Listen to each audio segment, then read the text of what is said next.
कहानी विकल्प। एक बार फिर सोच लो मोनी, हम अब भी साथ साथ रह सकते हैं। उदय ने आखिरी बार मोनिका को समझाने का प्रयास किया। मोनिका खिड़की के पास खामोश बैठी शून्य में कुछ निहार रही थी। उसने कोई प्रतिक्रिया नहीं दी। शायद वह सड़क के पार गिफ्ट हाउस में आते जाते ग्राहकों को देख रही थी। उसने एक बार कहा भी था, जानते हो उदय, जब कभी मैं डिप्रेशन में होती हूँ तो सामने वाली शॉप की तरफ देखती हूँ और सोचती हूँ कि इसमें आने जाने वाले लोग किसी न किसी के लिए कोई उपहार खरीद रहे हैं, और तब मुझे लगता है कि दुनिया में आज भी प्यार भरा हुआ है। कमरे में बोझिल सन्नाटा पसरा हुआ था। उदय ने एक बार फिर अपनी बात दोहराई।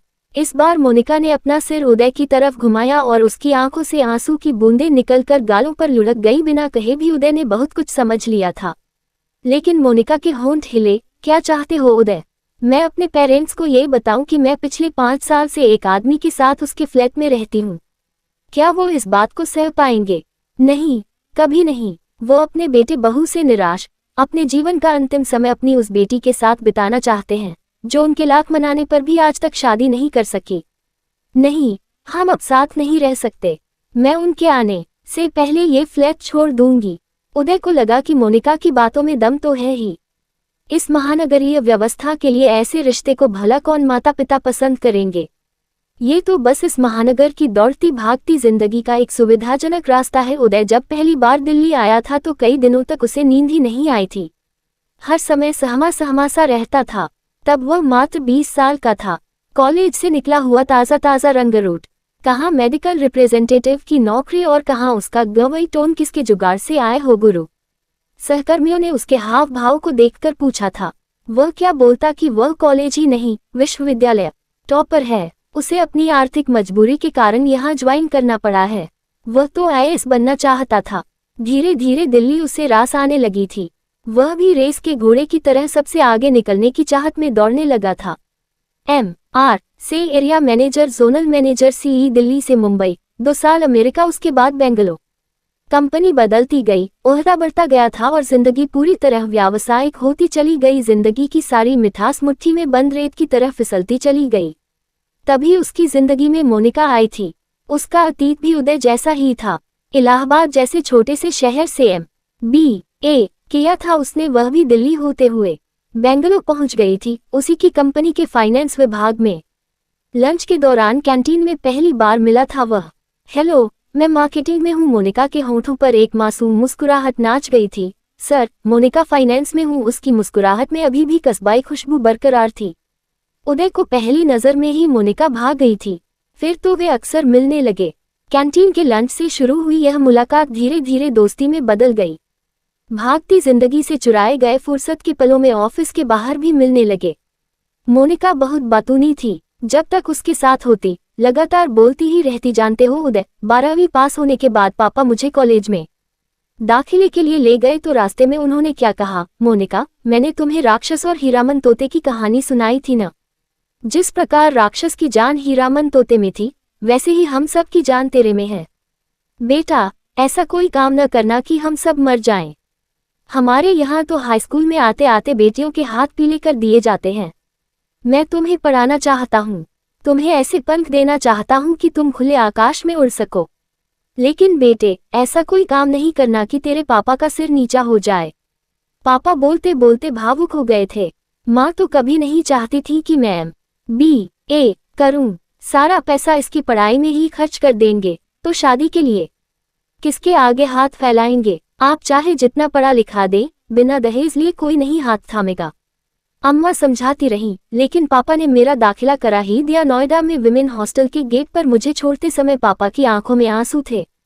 मोनी, मैंने तुझे पंख दे दिए हैं बेटा, तू खूब ऊंचा उड़, लेकिन अपनी जमीन न भूलना बेटा। जिस दिन ऐसा हो गया समझ लेना सब खत्म हो जाएगा। जमीन याद रखेगी तो मेरे दिए हुए संस्कार भी याद रहेंगे और तब भावनाएं भी होंगी और तुम्हारा वजूद भी। मैंने पापा की सीख को सदा साथ रखा, शायद तभी मैं आज भी जिंदा हूँ। ग्लोबलाइजेशन के इस दौर में भी, जहाँ भावनात्मक कुछ भी नहीं रह जाता, जहाँ आदमी धीरे धीरे मशीन बनता चला जाता है, नोट कमाने वाली मशीन। फिर एक दिन ऐसा भी आया जब मोनिका विमेन हॉस्टल छोड़कर उसके साथ रहने के लिए आ गई। उसके 2 बेडरूम वाले फ्लैट में। मोनिका चाहकर भी अपनी लोअर मिडिल क्लास फैमिली को उदय के बारे में नहीं बता पाई। भला कैसे बता पाती कि वह एक ऐसे आदमी के साथ एक ही छत के नीचे रहती है जिससे उसके विचार मिलते हैं, जो इस विशाल समंदर में उस जैसी नन्ही मछली की सुरक्षा में अपनी हथेलियों का सहारा देने के लिए तत्पर रहता है। पिता और माँ के लिए तो वह तब भी हीरामन तोता थी और आज भी है। उनके प्राण तो उसी में बसते हैं। हाँ, अब मनीष जरूर उससे अलग हो गया था। मनीष उसका भाई, उससे 5 साल छोटा था, जो आज की तारीख में गुड़गांव के एक मल्टीनेशनल कंपनी में इंजीनियर था, जो 4 लाख सालाना पैकेज के बावजूद अपने बूढ़े माता पिता को नहीं रख पा रहा था।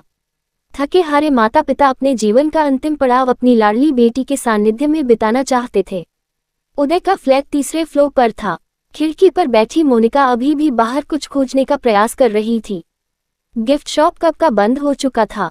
उसके सामने ही लगे पोल का मरकरी बल्ब भुक भुक कर शाम से जलने की कोशिश कर रहा था, लेकिन एक घड़ी रात के बाद भी वह सफल नहीं हो पाया था। मोनिका को लगने लगा था कि उदय उससे प्यार नहीं करता, सिर्फ अकेलेपन का डर उसे साथ रहने पर मजबूर किए हुए है।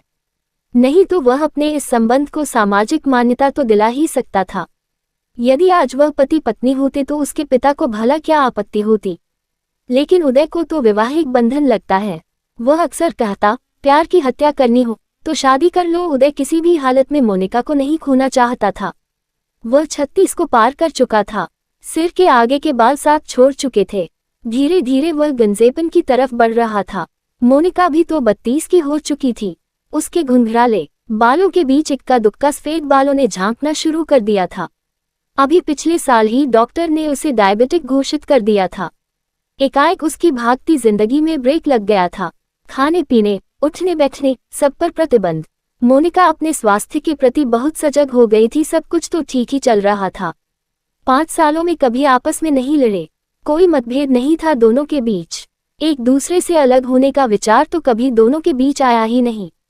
फिर अचानक मोनिका के पेरेंट्स को उसके साथ स्थायी रूप से रहने का विचार। ऐसा नहीं था कि मोनिका के पिता पहले उसके पास न आते हों, तब वह 1-2 दिन के लिए ही आते थे और इतने समय के लिए उदय अपने किसी दोस्त के पास चला जाता था। रात आधी बीत चुकी थी।